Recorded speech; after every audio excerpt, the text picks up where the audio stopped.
Good morning, everybody. Happy Friday. It's beautiful out here, so I decided to shoot a video from our office back porch.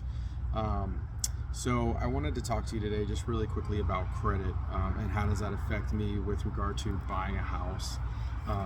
So credit is one of the biggest things that a lender is going to look at first when you go to apply to get a loan. So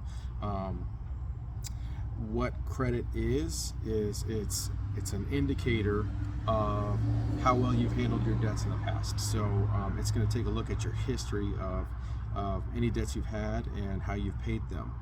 There's a lot of different things that can affect that, especially the length of your credit history. But essentially what it is it's a score, can range anywhere from 300 to 850. Obviously the higher the better, and any lender is going to want to work with you if you have a higher credit score. But that doesn't mean that you can't get a loan depending on the loan type if you have less than ideal credit. So like I said, you can have a 300 to an 800 credit score, and you can check those on each of the three main national credit reporting agencies, Equifax, Experian, and TransUnion. And you can also get a free report from each of them once per year. You're entitled to that, so I would highly recommend that. However, I would say that waiting until year over year to check your credit might be a little bit too much time in between to catch any mistakes. So I actually use Credit Karma. This isn't a Credit Karma commercial or anything, but I use it not so I can see my score and if it's going up or down, but I use it as an indication to check on it, because what I'm looking for is inaccuracy. So if I get something reported on there that could negatively impact my credit, I would like to know about it. So I check it once a month. Maybe that's too much, maybe not, I don't know.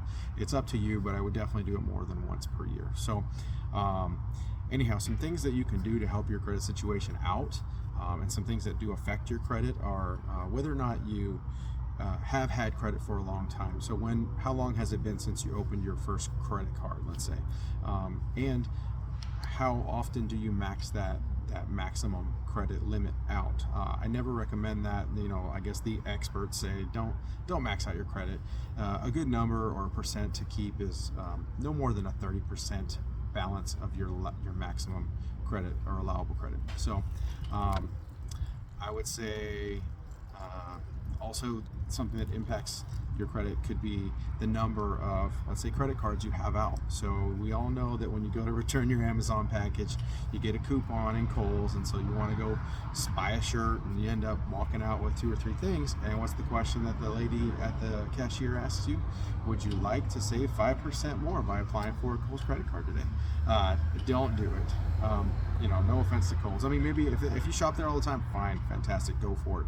But you don't want to do that, every time you go to Kohl's, every time you go to Lowe's, every time you go to, the mall. Don't get everybody's credit card to save that 10%, because it's a one-time coupon, and it's a hard inquiry on your credit, which is going to knock down your score a little bit each time you do it.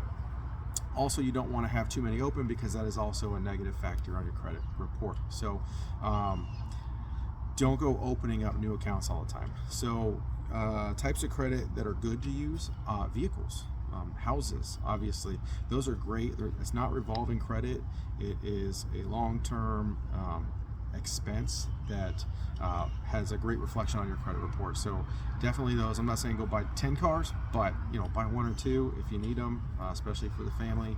That's absolutely a great thing. So really quickly before I go, things that you can do to help your credit score out is make sure you're paying off your outstanding debt.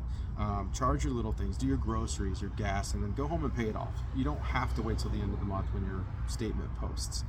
If you pay them off, then it'll be over and done with, and you get the credit for having made that purchase on that credit card.